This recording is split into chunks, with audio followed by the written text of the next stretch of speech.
Encuentre, cantaré a mi Cuba querida.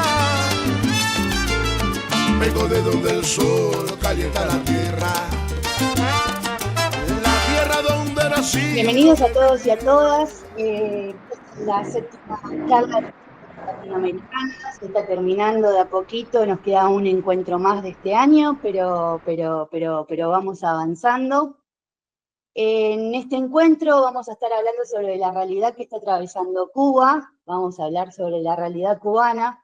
Y para esto invitamos a Roque Lazo, integrante de la Secretaría Operativa de ALBA Movimientos, uno de los responsables del área de formación política de la Articulación Continental y también integrante del Centro Martin Luther King, espacio con el que caminamos juntos hace muchos años, a los que también les mandamos un gran saludo y un fuerte abrazo solidario de parte de todas nosotras.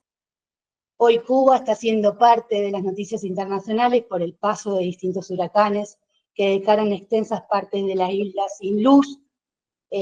Así que un poco, Roque, bienvenido. Gracias por participar y por estar en esta entrevista. Para empezar, queríamos que nos cuentes un poco cómo están, qué es lo que sucedió y básicamente cómo se encuentran hoy los cubanos. Bueno, muy buenas tardes, o depende del uso horario en que vayan a ver la entrevista. Buenas a las personas que tengan la oportunidad de sumarse. También a ti, Jacqueline, a ti, Lucía, gracias por el espacio. Dicho mal y pronto, los sucesos del último mes lo que han venido es agudizar la crisis en curso que viene viviendo Cuba en los últimos años, en particular luego de la pandemia de la COVID-19. En este contexto último, las últimas 5 o 6 semanas, contando desde mediados de octubre, se han combinado varios asuntos, varios problemas. Uno de ellos se viene arrastrando desde varios años, tiene que ver con la crisis electroenergética. Voy a explicar esto un poco.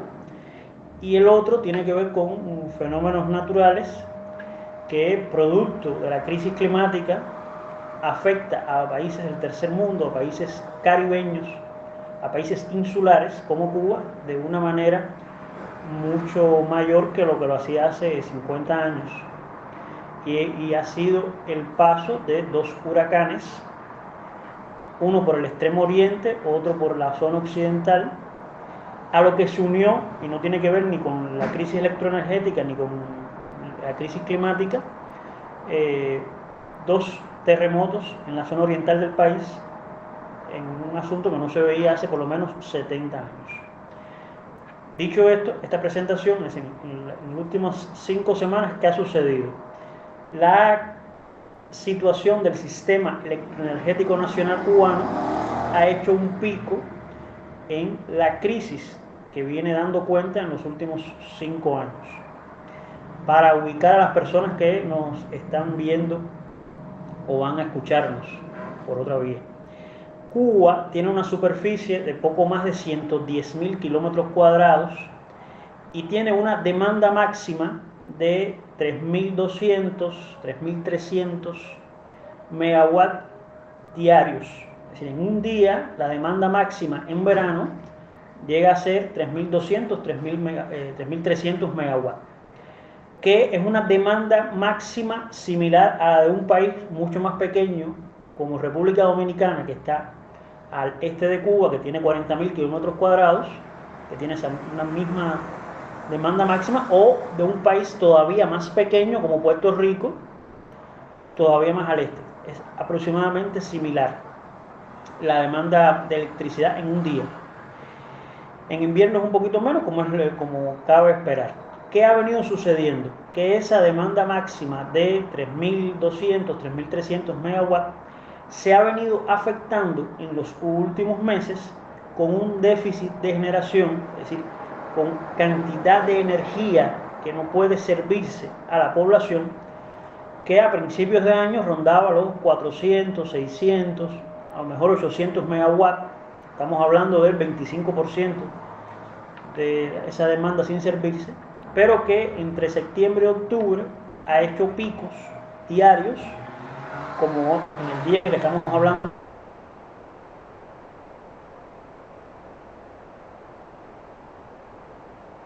hoy, de 1.400, 1.500, 1.600 megawatts. Eso se trata de la noche, de la tarde-noche y también la madrugada, en que puede estar apagado porque no hay capacidad de servir electricidad, la tercera parte del país, a veces la mitad del país.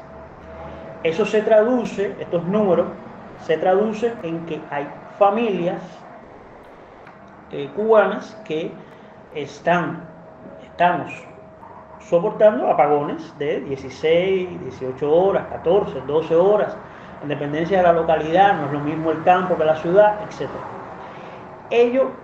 ¿Cuáles son las causas inmediatas de ese déficit de generación que provocó el conocido episodio por el cual tú decías referencia de que Cuba había saltado nuevamente las noticias en octubre último, que fue un episodio de desconexión total del sistema electroenergético nacional, lo que se llama en términos técnicos un cero en generación? Se cayó completo el sistema. ¿Cuáles fueron las causas inmediatas de ese cero en generación? Bueno, hay una deficiente capacidad de proveer de combustibles a las plantas que generan electricidad, por una parte, voy a explicar por qué, y también hay problemas en el mantenimiento de esas plantas eléctricas que genera nuevas insuficiencias, porque entonces una planta que está diseñada para generar 250 megawatts solamente puede generar 200, y cuando se van sumando cada uno de esos déficits encuentras que un país que hace 10 años, 15 años tenía una capacidad instalada de 6.000, 7.000 megawatts, hoy no logra satisfacer 3.200.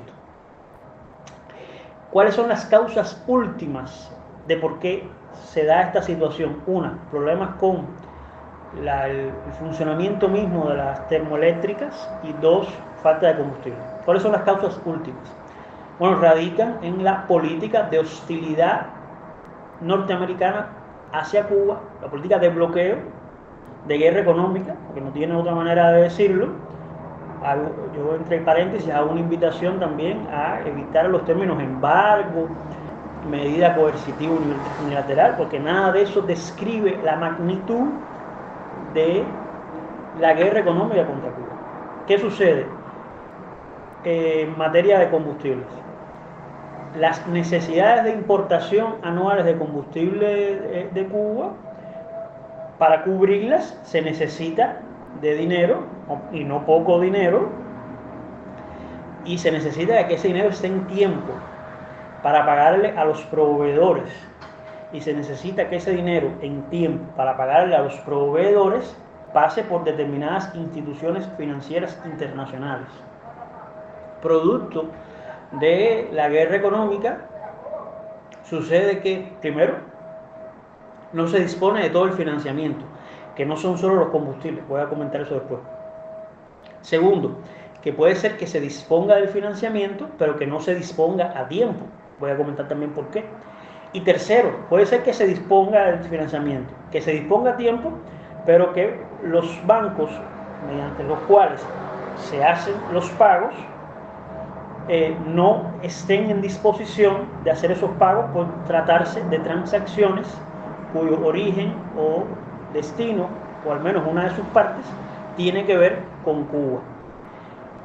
La causa de que los bancos no hagan esto es porque Cuba, desde enero de 2021, unos días antes de que Donald Trump dejara la Casa Blanca en su primer mandato, ahora va a regresar, incluyó a Cuba en una espuria e ilegal lista de estados patrocinadores del terrorismo.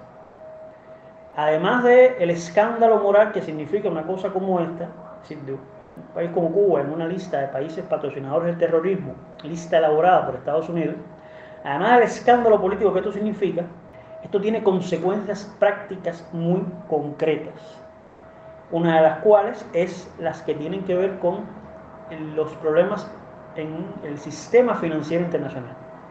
Los países que están incluidos en esa lista, a pesar de que es una lista estadounidense, por tanto no tiene mandato internacional, los bancos de cualquier lugar del mundo, de cualquier lugar, ya sea un banco que esté en Manhattan, que tiene sentido porque es estadounidense, como un banco que esté en Nueva Zelanda, un banco que esté en Hong Kong, o un banco que esté en Ushuaia, ahí en Argentina, cualquier banco, si detecta que hay una de estas transacciones que va, o que sale, o que pasa, o que tiene que ver siquiera con Cuba, la bloquea.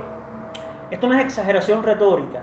Ustedes que están allí, que no tienen nada que ver con esto, si quieren, hagan la prueba, y les invito a las personas que nos están escuchando o viendo, que intenten utilizar PayPal para hacerse una transacción y que intenten poner en el asunto algo relacionado con Cuba, para que vean lo que le va a suceder. Entonces, eso hace que no se disponga, que a veces teniendo el dinero en la mano, sea difícil encontrar un banco que haga la transacción. Entonces usted encuentra un fenómeno en el cual, eso lo puede comprobar en los rastreadores de barcos que hay en internet gratuitos, que a veces están los barcos situados enfrente de la bahía de La Habana o de Cienfuegos sin poder descargar combustible porque sencillamente no se ha ejecutado el pago. Esto tiene que ver con esa política horrorosa de bloqueo hacia Cuba. Y a veces es difícil comprenderlo a personas de otros lugares porque se preguntan, bueno, ¿cómo rayos no es posible que puedan pagar un barco de petróleo? Bueno, tiene que ver incluso con esto. Tiene que ver también con el hecho, no menor, de que las principales fuentes de financiamiento de la economía cubana, que hasta hace 5 años eran dos: el turismo, como país caribeño, insular, que tiene playas excelentes, que tiene una infraestructura hotelera enorme, indudablemente, eran los ingresos del turismo y los ingresos por la venta de servicios profesionales, fundamentalmente venta de servicios médicos. Hasta hace 5 años, 6 años, esas eran las dos fuentes fundamentales de ingreso de divisas a la economía cubana. Producto de, primero, la pandemia misma de la COVID-19 con toda la interrupción que hizo del flujo internacional de turismo, los viajes, etc. Luego también las condiciones de la guerra en Europa, pero sobre todo de una política de hostilidad contra el turismo cubano, que voy a explicar también. Los ingresos por turismo, por personas que llegaban a Cuba, no se han recuperado a niveles previos a los de la pandemia. Parece poca cosa, pero acabo de mencionar hace un rato a República Dominicana. República Dominicana es un país que está al oeste de Cuba, que lo que tiene son dos polos turísticos, tiene una población de 10 millones de habitantes y recibió el año pasado 10 millones de turistas internacionales. Cuba, con una población un poco mayor que República Dominicana, el mejor año que ha tenido de turismo, teniendo más polos turísticos, teniendo más infraestructura hotelera y teniendo más atractivo, fue en el mejor año, no llegamos a 4 millones de turistas. ¿Tiene esto que ver con que los hoteles en República Dominicana serán mejores que los de Cuba? Pudiera ser, pero hay un detalle. Producto de que Cuba está en una lista de países patrocinadores del terrorismo, si un turista europeo o canadiense o de los países en los cuales tienen un sistema de visado electrónico para ingresar a Estados Unidos llamado ESTA, mediante el cual no tienen que ir a una embajada norteamericana a pedir visado, sino sencillamente lo hacen vía internet y viajan a Estados Unidos, sucede que si los nacionales de esos países viajan a Cuba, entonces ya no pueden acceder a ese beneficio, tienen que hacer todo el trámite de un visado común en una embajada norteamericana. Y por supuesto, si usted es ciudadana europea o ciudadana canadiense o incluso ciudadana argentina que tiene por casualidad un pasaporte español, se lo va a pensar 2 veces entre ir a República Dominicana, que no tiene este problema, e ir a Cuba, porque República Dominicana no tiene esta situación, por tanto se va a República Dominicana. Si encima de esto es físicamente difícil llegar a Cuba porque las líneas aéreas no vuelan o vuelan menos, producto también de esta cadena perversa del bloqueo, en el cual es un problema de los pagos, etcétera, el combustible, también se hace difícil que lleguen los turistas a Cuba. Entonces ahí hay un disparo en la línea de flotación de ese barco que es turismo internacional y que era la primera fuente de ingreso a la economía. La segunda fuente de ingreso, que era la venta de servicios profesionales, esencialmente servicios médicos, también fue torpedeada en esa línea de flotación. ¿De qué manera? Bueno, con una feroz campaña de descrédito, según la cual el gobierno cubano estaría utilizando como mano de obra esclava a el personal de la salud que desempeñaba esas funciones en algunos países, sobre todo América Latina y el Caribe, en África, y por el cual el gobierno cubano recibía en efecto ingresos que eran redistribuidos sobre todo el sistema de salud pública.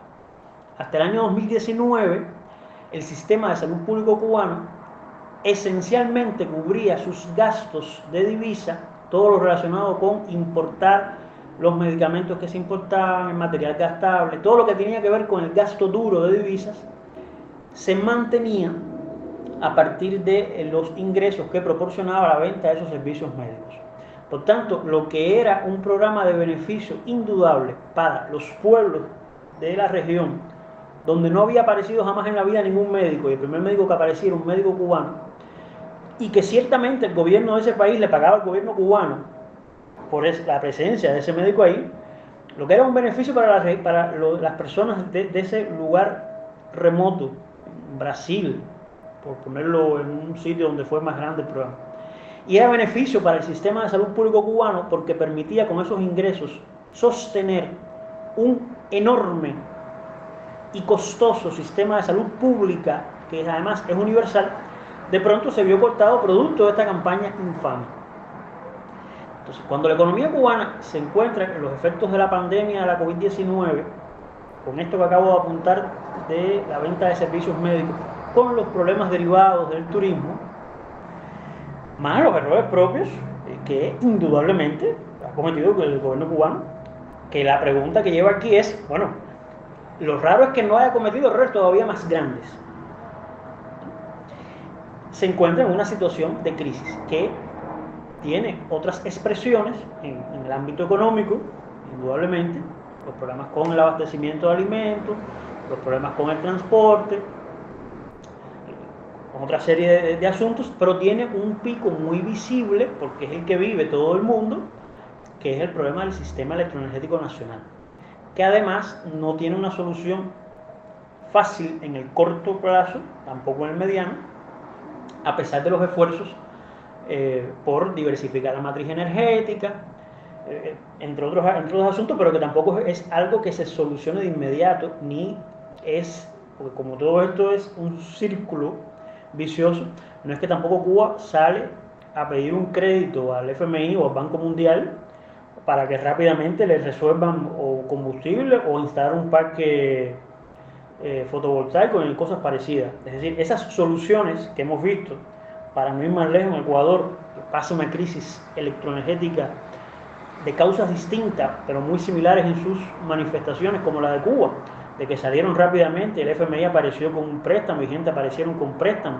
Eso no pasa con Cuba, es decir, no hay quien le preste un centavo, le otorgue un crédito para satisfacer los efectos de esta crisis que estamos viviendo en la actualidad.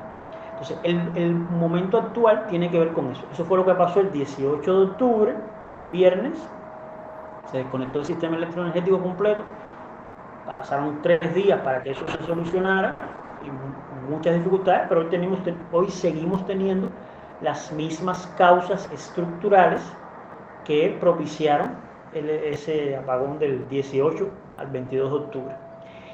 En el medio se produjeron estos dos fenómenos, que fue primero el huracán Oscar en el extremo oriente del país.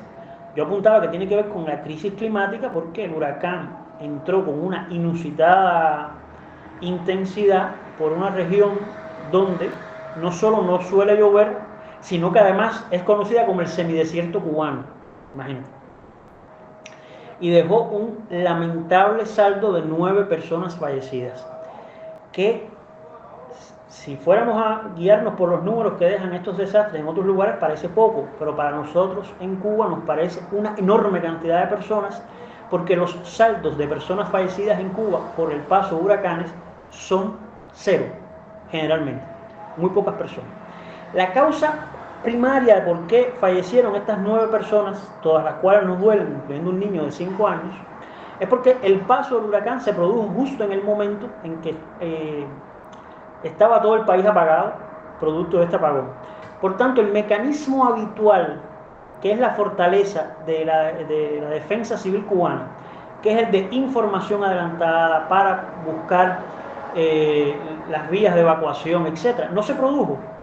Entonces, también hasta eso hay que anotarlo en esa larga lista de infamias contra Cuba que ha sido el bloqueo. Eso fue en octubre. Y ahora en noviembre hemos tenido otro huracán, categoría 3. En Argentina no saben lo que es un huracán porque esos son fenómenos del Caribe. Pero un huracán, que es una cosa espectacular de la naturaleza, también tiene efectos destructores muy grandes. Un huracán categoría 3, en una escala de 5, es lo que se considera un huracán intenso, que pasó por el occidente del país, por una zona en la cual no suelen pasar en noviembre huracanes tan intensos. Tiene que ver también con la crisis climática, porque el mar Caribe estaba caliente en un momento en que no debía tener esas temperaturas. Los efectos fueron igual: mucha destrucción en la agricultura, en el fondo habitacional, en la infraestructura eléctrica, que provocó un segundo apagón nacional, con un saldo de ninguna persona muerta, porque en este caso, como la entrada de huracán se produjo cuando sí había electricidad, sí se pudieron activar los mecanismos habituales. ¿Qué estoy queriendo decir también con esto? Y por eso la comparación entre los muertos en Guantánamo y los no muertos en Artemisa tiene que ver.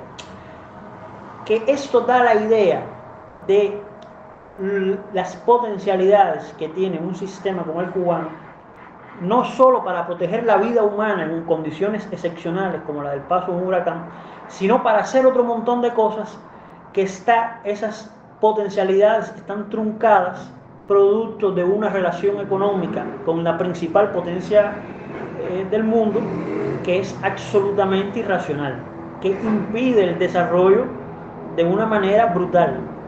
Los cálculos conservadores apuntan que el daño acumulado durante 18 días por el bloqueo norteamericano es el equivalente a los recursos necesarios para toda la infraestructura, para reparar, mantener toda la infraestructura del sistema eléctrico.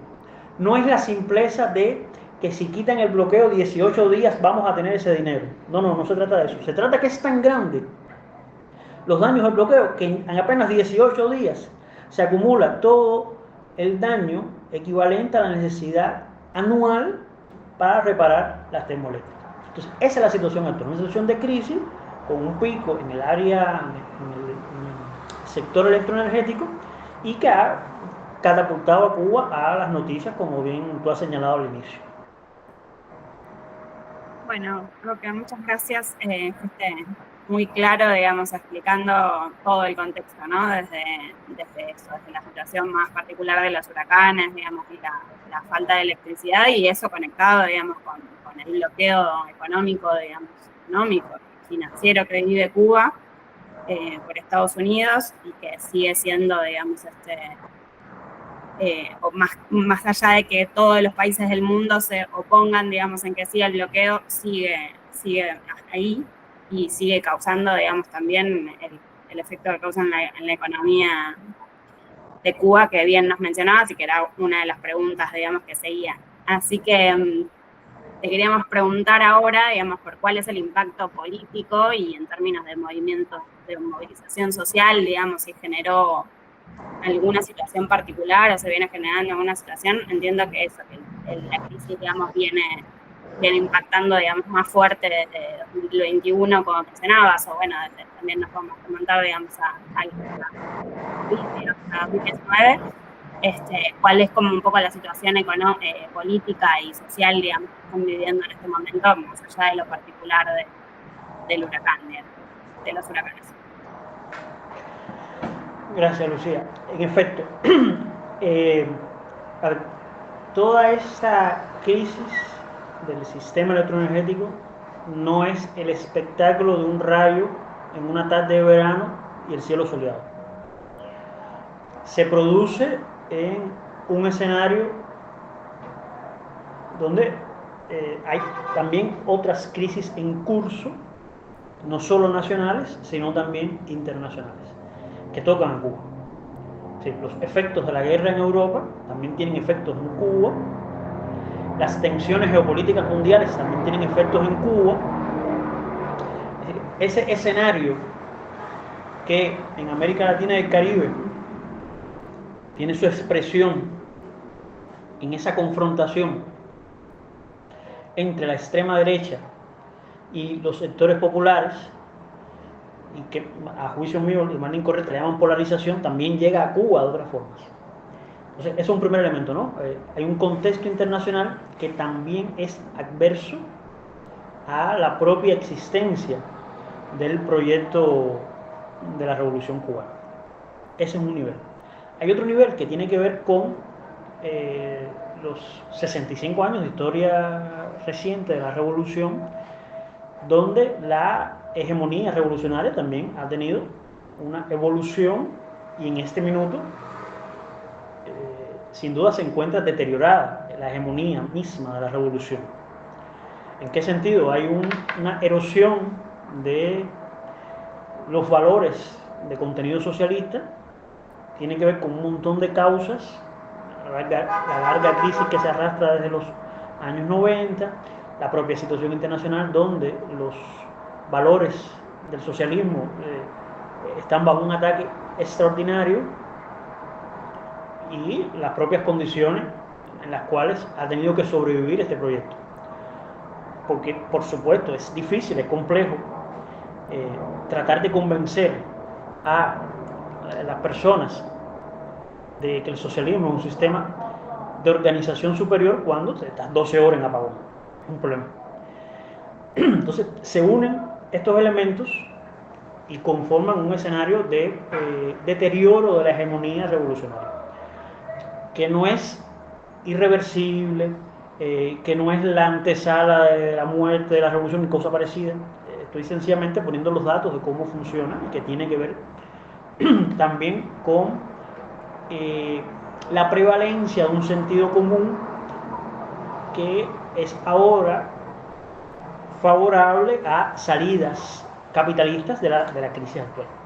Eso está operando, indudablemente, como elemento que está ahí presente en el escenario político cubano.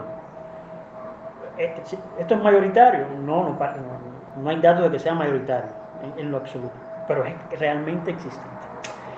En ese contexto se produce, hay un nivel constatable de descontento, insatisfacción, desesperanza en sectores de la población que son los que han sufrido los efectos de todas estas crisis. Y aquí es donde vuelve a tener un papel los resultados de la política estadounidense hacia Cuba.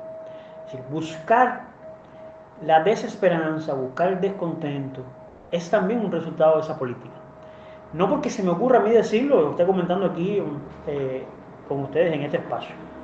Desde abril del año 1960, un documento que todavía está público en la página web del Departamento de Estado de los Estados Unidos, un memorándum de Lester Mallory, dice que la única manera previsible de socavar el apoyo a la revolución es tomando un curso de acción con medidas económicas que provoquen hambre, desesperación y que por tanto las personas derroquen al gobierno. Esa ha sido la línea de acción desde el año 1960 hacia Cuba. La tendencia ha sido esa. Y lo que estamos viviendo es la consecuencia de la aplicación sistemática de esa política que produce estos efectos. Es decir, estos efectos han sido indudablemente calculados para que se produzcan de esa manera. ¿Qué quiere esto decir? Que en efecto hay un ambiente de desesperanza, porque es difícil pensarse un futuro en el cual de pronto las cosas básicas tienes dificultades para obtenerlas. Entonces es complejo, porque nosotras aquí podemos racionalizar las causas, podemos entenderlo, buscarlo, pero para la madre que de pronto le faltaba la electricidad durante el día y que llega la hora de cocinar, se pone difícil explicarle estas cosas a las hijas de los hijos. Y acabo de mencionar madres con toda intención porque son las mujeres quienes sufren las peores consecuencias de esa política de hostilidad hacia Cuba. Son nuestras madres, nuestras hermanas, nuestras compañeras. Por eso lo acabo de mencionar con toda la intención. Entonces es difícil y es lo que propicia el actual ambiente. Eso tiene salidas de distintas formas. Hay una salida que es muy fastidiada, que es la salida de la inmigración. Hay cálculos que son duros, que probablemente 800.000 cubanos en los últimos 3 años han haber emigrado a Estados Unidos. Son cálculos serios, son duros, pero que alguien que no es nada sospechoso de ser simpatizante de la revolución cubana, ni progresista, ni comunista, ni nada por el estilo, alguien como Ben Rhodes, quien fue asesor de seguridad nacional de Barack Obama, hombre que conoce muy bien Cuba y que condujo aquel proceso de negociaciones que terminó en los acuerdos del año 2014, hace 10 años. Ben Rhodes sabe bien de lo que está hablando. En el The New York Times reconoció hace algunos meses la causa y la responsabilidad de Estados Unidos en esa crisis migratoria. Ben Rhodes dijo textualmente lo siguiente: dice, no es ciencia espacial, esto no es ciencia espacial, es decir, esto no es muy complejo, no hay que buscar mucho. Si tú desbastas, utilizó ese término, si tú desbastas la economía de un país que está a 90 millas de tus costas, no puedes esperar otra cosa que no sea una arribazón de miles de personas buscando oportunidades porque le has destruido su país. Esto fue lo que dijo textualmente Ben Rhodes, está en el The New York Times.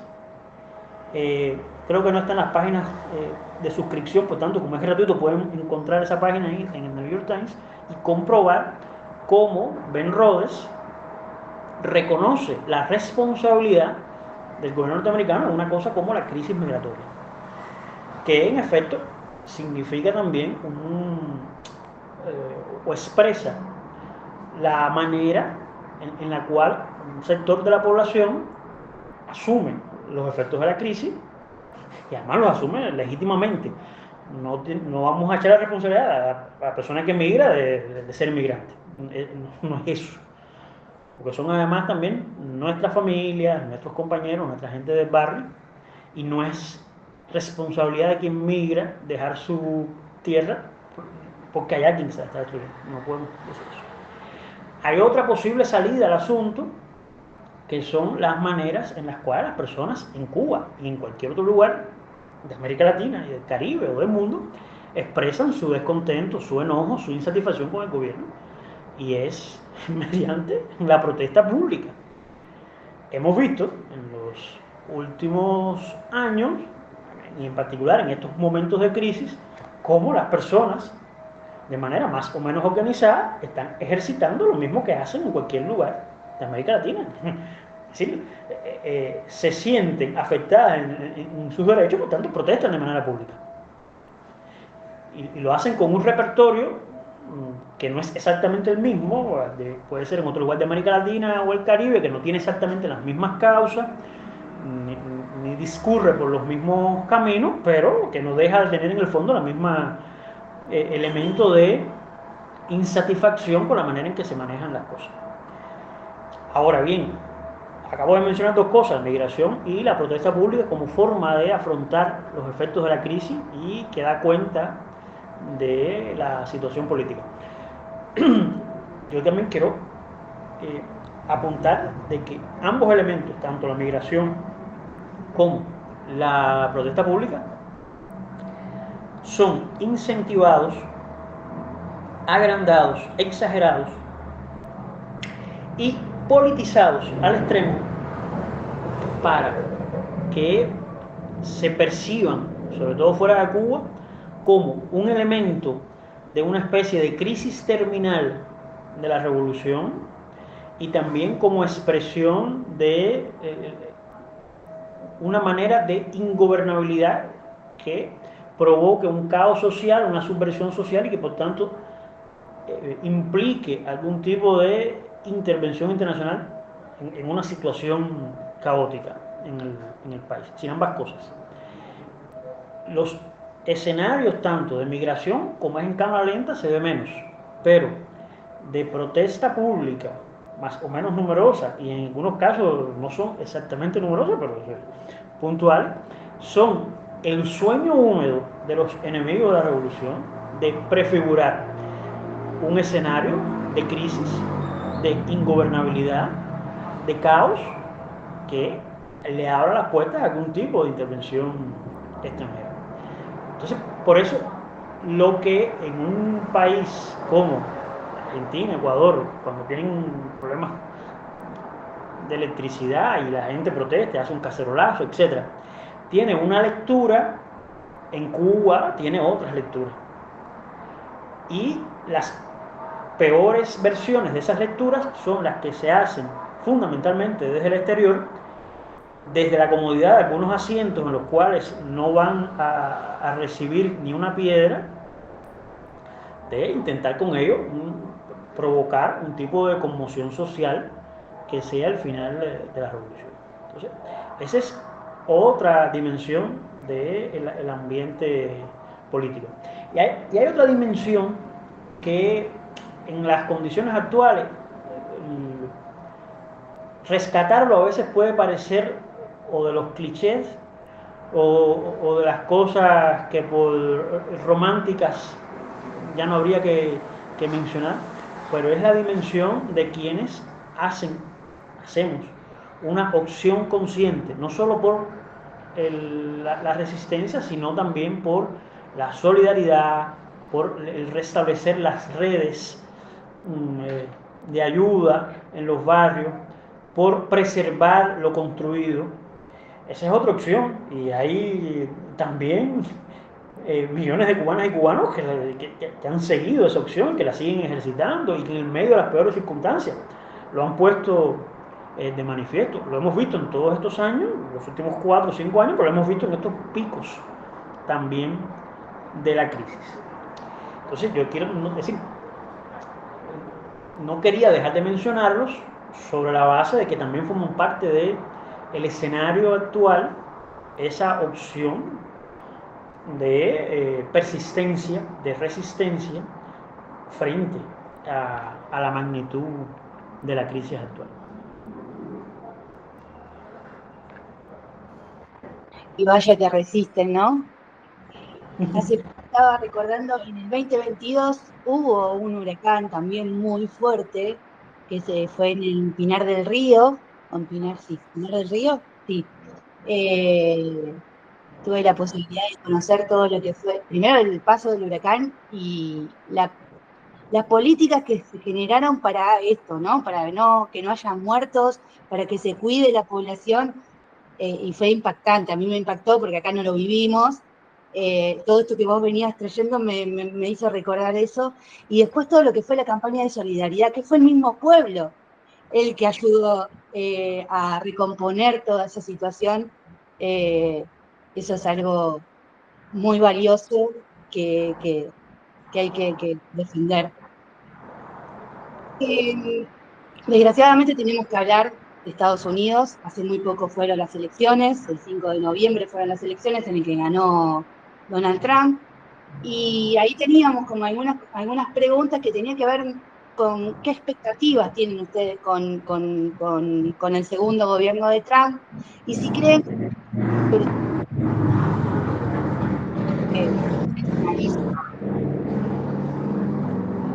La segunda pregunta no te la escuché bien, ¿me la puedes repetir, por favor? sí, como no, si creen que puede llegar a endurecer el bloqueo. O sea, ¿qué políticas va a tener hacia Cuba el segundo gobierno de Trump, básicamente? Jacqueline, la, es decir, el hecho de que la oligarquía norteamericana le haya vuelto a comprar a Trump la Casa Blanca da la idea del mundo en el que estamos viviendo y que no es un mundo que sea ni siquiera igual que el año 2016 cuando llegó a la Casa Blanca por primera vez este personaje. Es decir, para decirlo mal y pronto, desde que la oligarquía norteamericana decidió agarrar en sus manos el asunto de gobernar ese país, Trump mismo millonario, está Elon Musk, entre otros, está claro que no hay buenas noticias para el mundo, en particular para Cuba. Por tanto, las expectativas que tenemos con Donald Trump, ya aquí tuvimos una primera temporada de esto, y fueron justamente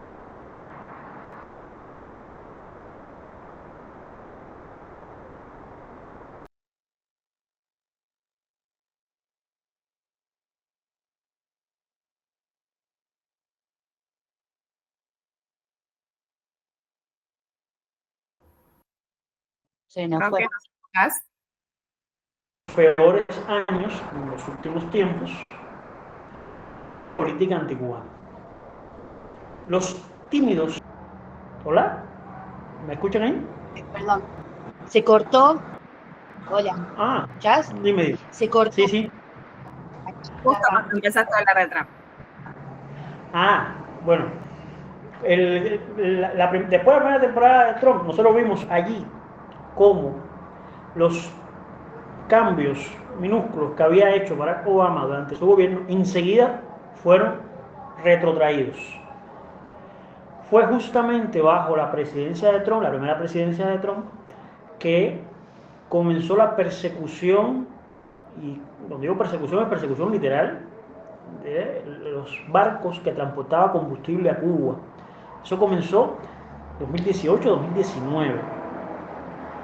10 días antes de irse de la Casa Blanca, incluyó a Cuba en esa lista espuria de países patrocinadores del terrorismo. Es decir, ya tenemos datos de la realidad, evidencia de qué puede ser un mandato de Donald Trump hacia Cuba. Ya sabemos. Para colmo, los datos sobre lo que pudiera ser a partir de los nombramientos que ha hecho o de las propuestas de nombramiento que ha hecho no dan mucha esperanza de que vaya a haber una relación siquiera civilizada. Es decir, esta selección del senador por la Florida, Marco Rubio, como secretario de Estado, lo único que está diciendo es vamos a ir con todo contra Cuba, no solo contra Cuba, pero en especial contra Cuba, porque este señor, que es de origen cubano, padres son cubanos que salieron huyendo de la dictadura de Batista, y recalco esto porque dentro de las fábulas que él se inventa, él suele decir, mis padres salieron huyendo de Cuba. Lo que suele omitir es cuándo fue que salieron huyendo, que fue antes del triunfo de la revolución, justamente bajo la dictadura de Batista. Entonces, este señor que tiene una política mientras fue senador muy brutal contra Cuba, no es de esperar entonces que tenga algo distinto, ni que vaya a buscar un acercamiento. Es de los típicos halcones gallinas, esto que han ocupado otros espacios en el Departamento de Estado. Las pistas que va dejando Donald Trump no son buenas, ni las pistas ni los datos anteriores. Por tanto, nuestras expectativas es que seguiremos en las mismas, probablemente con una intensificación del bloqueo. Aquí pasa una cosa interesante, trágica si se quiere, que es que Donald Trump en algunos casos resulta una incógnita en el sentido de hasta dónde puede llegar. Yo debo admitir que hace 4 años, 5 años, cuando todavía estaba él de presidente, a uno le parecía difícil que pudiera intentar apretar más las tuercas de la confrontación con Cuba. Pero no pasó, sucedió. Por tanto, como ya estamos curados de espanto, no nos asombraría que buscaran nuevas formas retorcidas de endurecer el bloqueo. Y esto no es solo el producto de la imaginación, producto de una conversación acalorada o una exageración retórica. Hace menos de una semana, personeros del sur de la Florida, que es donde se decide la política hacia Cuba desde hace mucho rato, la política hacia Cuba no se decide en Washington, se decide en el sur de la Florida, personeros del sur de la Florida ya estaban enumerando y proponiendo cuáles eran las posibles acciones que podía tomar Donald Trump contra Cuba una vez que asumiera la presidencia de Estados Unidos el 20 de enero del año próximo. No es asombroso para nada encontrar dentro de ese listado de posibles medidas cosas como la siguiente: endurecer la persecución, ellos le llaman el control, pero es persecución, de los envíos de combustibles a Cuba. 2. Endurecer las sanciones contra Venezuela por los efectos colaterales que tiene hacia Cuba, que ha tenido también parte del combustible que no estamos recibiendo porque Venezuela no lo ha enviado.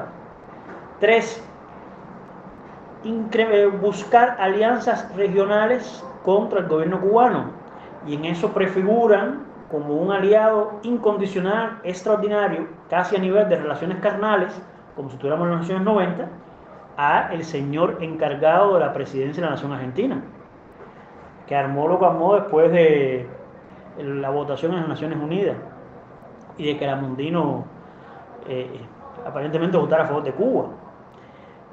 4. Buscar alternativas que bloqueen el financiamiento a Cuba en los bancos internacionales. 5. Impedir el ingreso de turistas a Cuba. 6. Si se produjera una ola migratoria todavía mayor, esto se inserta con la política loca antimigrante que también tiene él, si se produjera una política migratoria todavía mayor, declarar Cuba y sus áreas aledañas como zona de guerra y por tanto tomar medidas de guerra. Esto no es exageración retórica mía, está ahí. Alguien puede entrar en las páginas de los diarios del sur de la Florida y encontrar que estas son las recomendaciones de quienes sí mandan en relación con la política hacia Cuba, lo que le están diciendo a Donald Trump que haga. Entonces, ¿cabe esperar que se endurezca el bloqueo y la política de hostilidad hacia Cuba? Sí, cabe esperar. Cabe esperar. Lo único que pudiera desviar eso es que las tensiones geopolíticas mundiales le lleven mucho esfuerzo y entonces estén más entretenidos en otra cosa. Pero también la evidencia nos dice que, aunque estén más entretenidos en otra cosa, como hay un grupo, sobre todo en el sur de la Florida, que sí le interesa la política de hostilidad hacia Cuba, que sí le interesa la revancha, la venganza, por haber sido una clase históricamente derrotada en el año 59, van a buscar todos los medios posibles para derrocar la revolución. Yo mencioné estas ideas que ellos dieron, estas ideas perversas, porque hay una pregunta que a todos los defensores del bloqueo y a toda la gente que dice que el bloqueo no existe y que todo es culpa de nuestros errores y nuestros problemas, que indudablemente los hay. Cualquiera de estas cosas que yo dije anteriormente, estos 5 o 6 elementos, una pregunta que se impone es si en efecto hicieran eso, ¿de qué manera eso beneficia al pueblo cubano? ¿De qué manera que vayan menos turistas? ¿De qué manera que no entre el petróleo? ¿De qué manera que una migración descontrolada convierte a Cuba en un área de guerra, etc.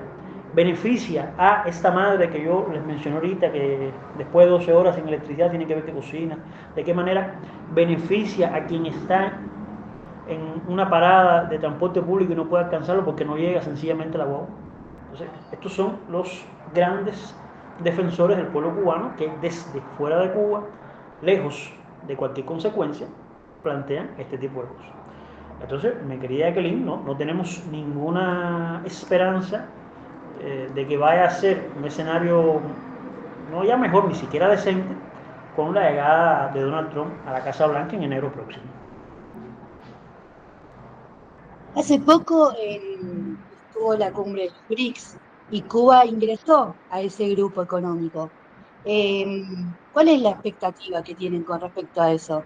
Y otra de las preguntas que nos acercaron también tenía que ver con cuál es la relación que tiene Cuba con China, que también está dentro.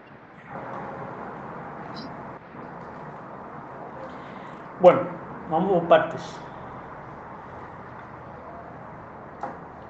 Hay amigos, amigas de la izquierda y simpatizantes con Cuba, hay muchas cubanas y cubanos que ven con mucha esperanza el ingreso como país asociado, que no es miembro pleno, a este grupo de integración BRICS, que ya no tiene solo los países originales, sino que el año pasado incluyó a otros, incluyendo invitación que le hicieron a Argentina y que no quiso, después que llegó Milei. Entonces, este es un primer dato, ¿no? Hay gente que de muy buena fe ve como un elemento positivo la asociación de Cuba con este grupo. Yo no lo veo como un elemento negativo, indudablemente no es un elemento negativo ni cosa por el estilo, pero rebajo mis expectativas al respecto,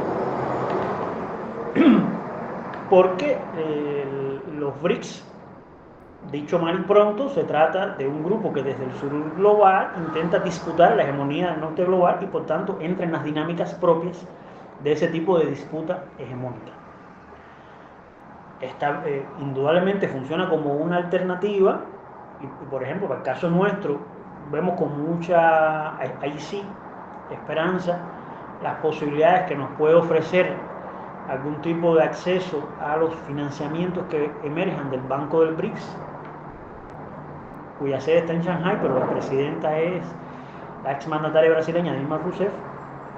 Pensamos que eso es una oportunidad buena y que hay que aprovecharlo, pero también tenemos que decir, rebajamos un poco, por lo menos, de la tradición de análisis político de la cual provengo, en la cual me inserto, rebajamos un poco las expectativas sobre los BRICS. Es decir, los BRICS no es el nuevo CAME. Para las personas que no son tan viejas, el CAME era el Consejo de Ayuda Mutua Económica que existía en campo socialista y que propició oportunidades de desarrollo para Cuba extraordinarias en los primeros 30 años de la revolución. Es decir, los BRICS no es el CAME y por tanto tiene estas limitaciones. Dicho esto, la valoración sobre la asociación con el BRICS nos parece que es positiva, sobre todo lo que puede hacer el banco de financiamiento. Lo otro habrá que irlo viendo por el camino. En cualquier caso, no es algo negativo, ni pensamos que es algo que vaya a pasar sin más penas o gloria. Esperamos que tenga alguna influencia, sobre todo por las relaciones bilaterales,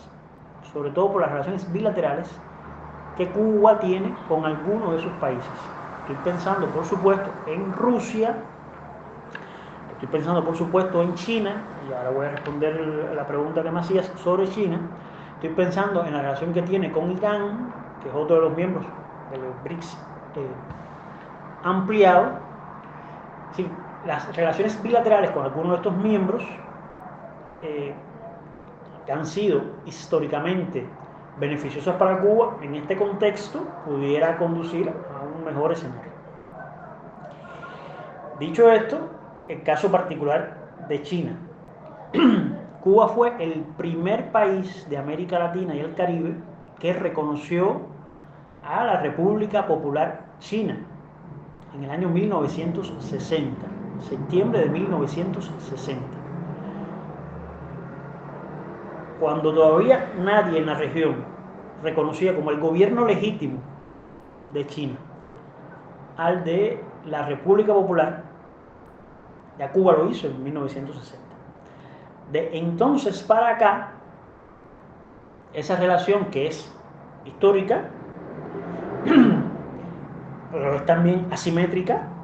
Estamos hablando de un país con el tamaño de China, con la población de China, que llegó a ser el primer país, el país más poblado del mundo, la población cubana. Esa relación que es asimétrica, que es histórica, también ha tenido los altos y bajas propios de relaciones de ese tipo y del hecho de que ambos países han confluido en esa experiencia que es la transición socialista, cada uno en sus particularidades.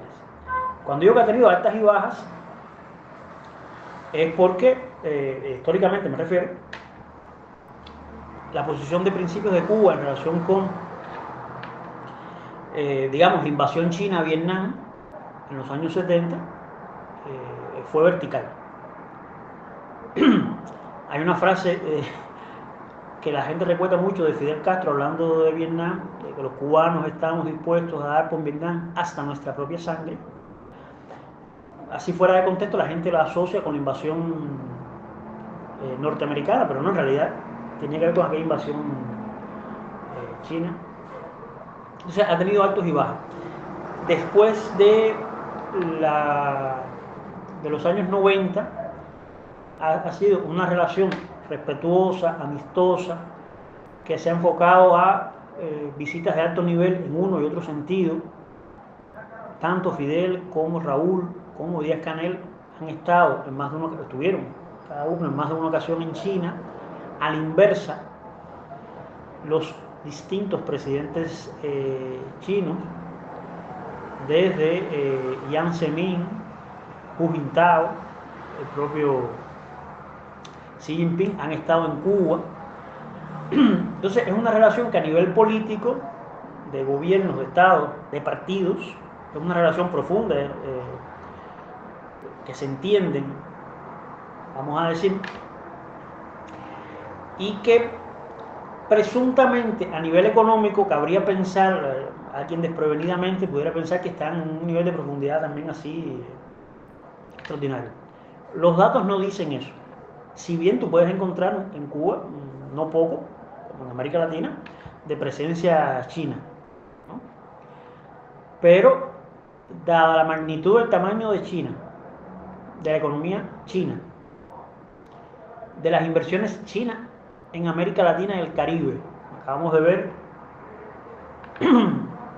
el puerto en Perú inaugurado por Xi Jinping, la visita que acaba de hacer también a Brasil. ¿Sí?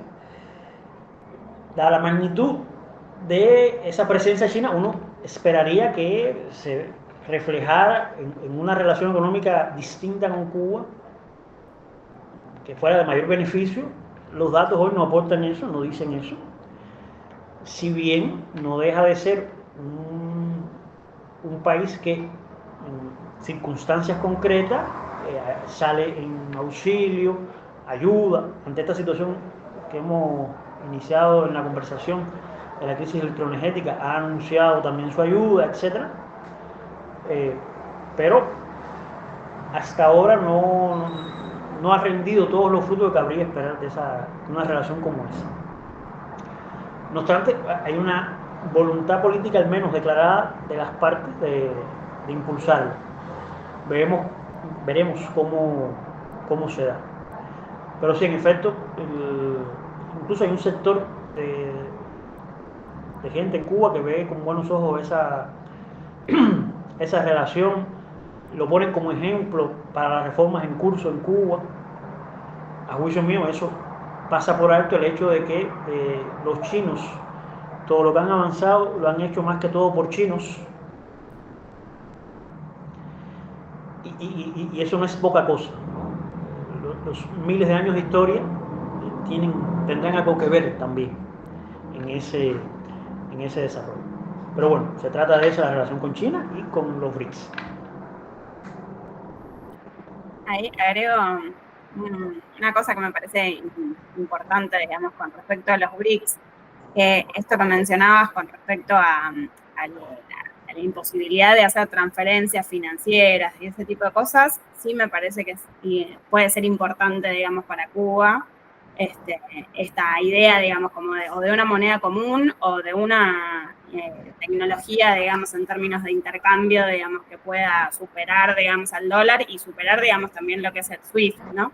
Para hacer las transferencias y para la detección de transferencias, todo eso que tanto para Cuba como para Venezuela, digamos, dentro de lo que son los bloqueos y las sanciones, digamos, sí me parece que puede ser importante, ¿no? Sí, exacto. Por eso donde ponemos más esperanza es en la arquitectura financiera que puede emanar del grupo. Y el Banco de Desarrollo como soporte de esa arquitectura. Bien, ya casi finalizando la entrevista, queríamos consultarte también. Hace unos días que se realizó la cumbre del G20 en Río de Janeiro, y queríamos pedirte si podés hacer una breve síntesis, un poco de lo que fue las actividades que propusieron los movimientos sociales, ahí a la cabeza Alba Movimientos, un poco para contarnos a todos aquellos y aquellas que no estuvimos, que no pudimos participar, pero que lo venimos siguiendo y que de alguna manera fuimos representados y representadas con compañeros y compañeras de todo el continente. La cumbre del G20, me refiero ahora a este grupo ad hoc de países, los países más industrializados, las potencias mundiales, tuvo su sede esta vez en Río de Janeiro. Y frente a eso, movimientos sociales y populares, no solo de la región, aunque por razones obvias, sobre todo de la región, nos congregamos allí en Río también con nuestras agendas frente al G20 en general y algunos de sus participantes en particular. Como dato positivo está el hecho de que persista todavía en estas circunstancias una reacción del movimiento popular frente al G20. Eso es extraordinario, porque da cuenta que a pesar de toda la campaña extraordinaria para que las personas como que mantengan el status quo, que todavía estemos en disposición para enfrentar algo como el G20, es una buena noticia. La mala quizás es que uno no hemos logrado una articulación global que dé cuenta de una oposición efectiva a la política del G20. No sé, yo estoy echando en falta aquellas grandes manifestaciones en Seattle, año 1999, o luego en el año 2000, contra los acuerdos de la OMC, etc., y que fueron decisivos en configurar una manera distinta de entender el orden que emergió posteriormente, porque estaba significando que ya los pueblos no íbamos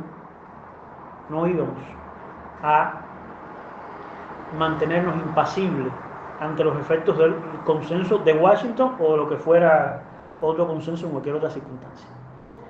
Pero bueno, los datos son los que son, y ese es el estado actual. Entonces, en esas circunstancias se organizaron, el gobierno brasileño, como gobierno sede de la actividad presidencial, organizó su propia versión, encuentros con los movimientos, con la sociedad civil, esta versión liberal de la sociedad civil, que le denominó G20 Social, y ahí confluyeron movimientos populares, ONG, organizaciones de otro tipo, etcétera, gente de diferente pelaje, con propuestas que tenían en realidad un amplio diapasón, pero que justamente por la amplitud de ese diapasón, y por ser una especie de diálogo de sordos, aunque eso sea un oxímoron, cumplieron un papel performático en entregarle el día sábado 16 de noviembre, en la previa de la cumbre, un documento a el presidente Lula, de manera que fuera presentado luego en la cumbre presidencial. Por cierto, no hemos sabido en qué quedó ese documento, si se lo presentó en algún momento, etc. También porque la cumbre presidencial tuvo de novela más que de acuerdos concretos, entonces cabría pensar que no hubo mayor trascendencia. Ese fue un escenario. Hubo otro escenario que organizaron movimientos populares, sobre todo de Brasil, aunque no solo de Brasil, como lo acabo de explicar, no es fácil llegar a Río de Janeiro, que fue la llamada Cumbre de los Pueblos frente al G20, que ya desde su título planteaba un posicionamiento muy claro y que trató de entender las dinámicas globales en que se produce el escenario, cuáles son las luchas presentes, cuáles son las luchas futuras, y que tuvo, y yo creo que esa fue su mayor virtud, que de la misma manera que los círculos de poder realmente existentes aquí estaban ensayando cómo hacer para dividir al campo popular de aquí a la COP30, que es el año próximo, y que es en realidad el objetivo. De la misma manera que hubo quien intentó ensayar cómo dividir al movimiento popular de aquí a la COP30, la Cumbre de los Pueblos frente al G20 se trazó el propósito de dibujar, soñar, imaginar cuál sería el recorrido de aquí a la COP30 para llegar en mejores condiciones. Entonces yo creo que esa fue la principal virtud, y en ese sentido se hay un llamado al movimiento popular es a unirse de aquí a la COP30, que nos queda un año para su celebración. Ese fue un evento y fue modesto en su organización, modesto en la manera en que se produjo, pero yo creo que sembró esta semilla y habría que seguirlas. Hubo en otro momento lo que se denominó un tribunal popular, el imperialismo en el banquillo de los acusados. En portugués suena más gracioso, pero como yo no sé hablar con portugués, se van a tener que quedar con esta versión chueca del español, que sigue la tradición de los tribunales antiimperialistas en estos eventos, que fue bueno porque trae a colación justamente los crímenes del imperialismo, focalizados en algunos casos, pero como botón de muestra de otros. Y estaba, por supuesto, el caso palestino, el caso cubano, la inducción a la pobreza, pensando en el acuerdo entre la Unión Europea y Mercosur. Contamos con compañeras campesinas de Francia, que lo anoto como un ejemplo importante porque da cuenta también de nuestros aliados, más allá de la región. Se apuntó lo relacionado con el racismo aquí en Brasil, pero no solo.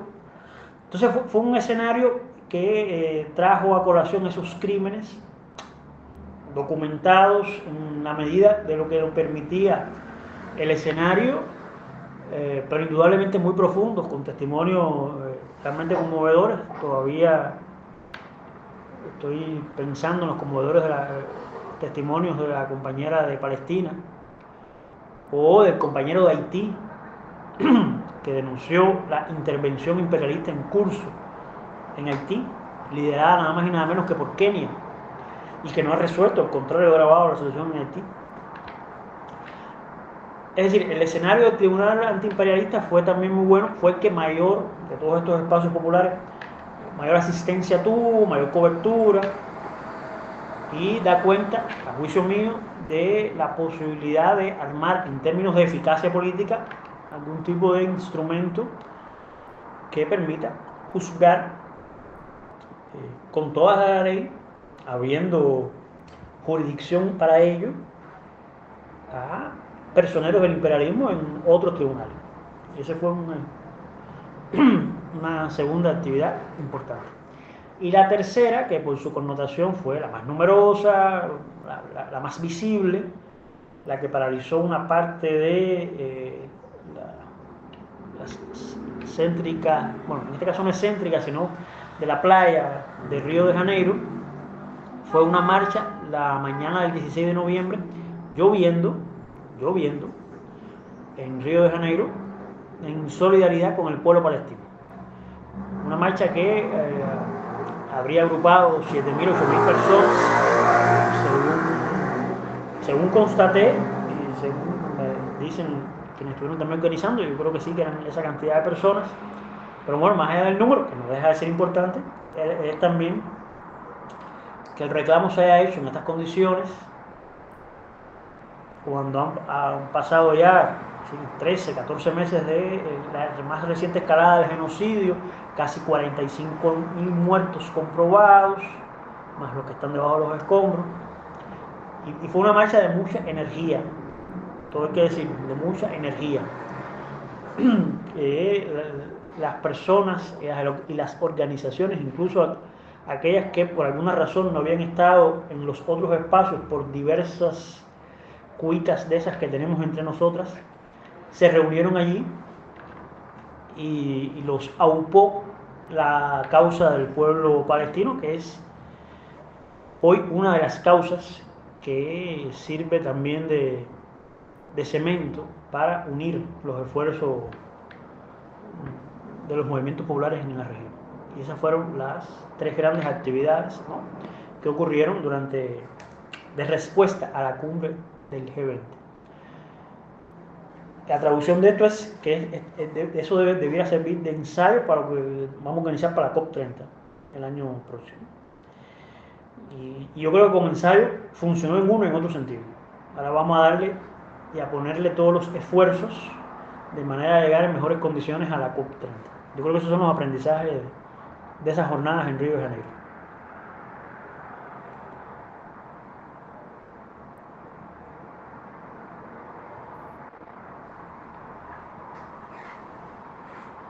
Bueno, bárbaro. Le agradecemos mucho, Roque, por la entrevista. Creo que podemos poner, digamos, un poco en contexto, digamos, como de qué es lo que viene pasando en Cuba, tanto, digamos, como la situación puntual, digamos, que se vio ahora, digamos, en las noticias, digamos, como un contexto más general, digamos, de la situación, y siempre, digamos, también un análisis, digamos, como más de la geopolítica que bueno, siempre Cuba aportó, digamos, con una mirada, digamos, muy clarificadora, digamos, para poder profundizar el análisis. Así que te agradecemos mucho y, bueno, esperamos, digamos, que mejoren las condiciones y obviamente siempre presentar, digamos, la solidaridad, por lo menos las organizaciones sociales y los movimientos políticos de Argentina, izquierda, claramente, que acompañamos la revolución desde que tenemos memoria del inicio, digamos, de la revolución y obviamente del proceso, digamos, de cada una de las organizaciones, digamos, pero que apoyamos, digamos, y nos formamos también, digamos, en el proceso que hacemos. No, gracias a ustedes, de verdad, una oportunidad que hay que aprovechar siempre. Totalmente. Bueno, nos vemos en el próximo encuentro, antes de la fiesta, seguramente con el último país que vamos a estar analizando. Muchas gracias a todos y a todas por conectarse y les invitamos a que puedan ver las otras charlas también, que están todas subidas en el canal de la escuela, en YouTube. Todos y a todas que les interesa conocer el contexto de otros países, están completamente invitadas. Nos vemos. Chao, gracias, Roque. Nos vemos, gracias. Aunque digan